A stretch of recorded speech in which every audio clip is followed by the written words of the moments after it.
Hello everyone, আসসালামু আলাইকুম। কেমন আছেন সবাই? আলহামদুলিল্লাহ, আল্লাহর রহমতে আমরা ভালো আছি সবাই। তো বড় আম্মু গোশ গরুর গোশ রান্না বসিয়ে দিয়েছে।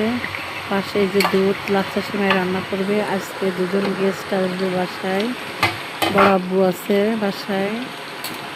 আর রান্না করবো চিংড়ি মাছ ভেজে ভুনা, আর রুই মাছ দিয়ে পটল দিয়ে ভেজে ভুনা করব, রোস্ট করব, আর দই মিষ্টি আছে।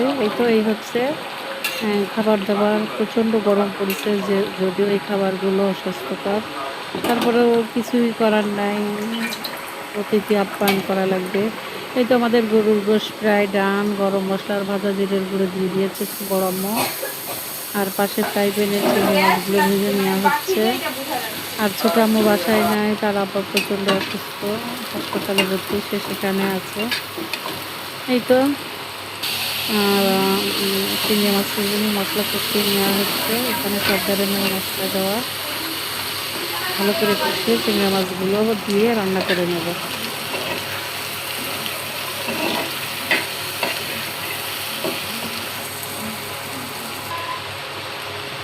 এটা বন্ধুরা একটুখানি ভাজা জিরের গুঁড়ো আর হালকা একটু গরম মশলার গুঁড়ো দিয়ে দিয়েছি,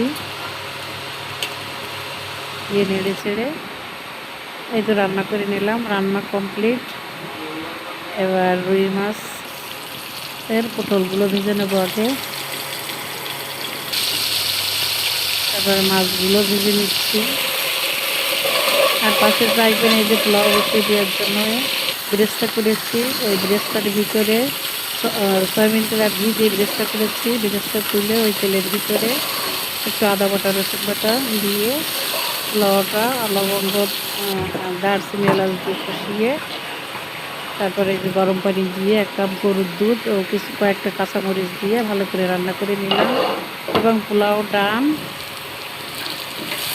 এখন রুই মাছটা ভুনা করার জন্য পেঁয়াজ মরিচ ও মশলা দিয়ে ভালো করে কষিয়ে দিয়ে দিলাম। কিন্তু বন্ধুরা সংক্ষেপে দেখাচ্ছি, ভিডিও তেমন বড় করছি না। একটু ভাজা জিরের গুঁড়ো দিয়ে পটলগুলো দিয়ে দিলাম। রোস্টের ভিডিও তেমন বড় করব না, সংক্ষেপে করব, কারণ ভিডিও অনেক বড় হয়ে যাবে। এই তো আমাদের রুই মাছ পটল ভাজি ডান। এই যে রোস্টও প্রায় শেষের দিকে। এই তো বন্ধুরা ছোট্ট একটা ভিডিও শেয়ার করলাম। সবাই ভালো থাকবেন, সুস্থ থাকবেন, আমাদের জন্য দোয়া করবেন। এই গরমে আপনারা যে যেখানে আছেন ভালো থাকেন, সুস্থ থাকেন, এই কামনায়। আল্লাহ হাফেজ।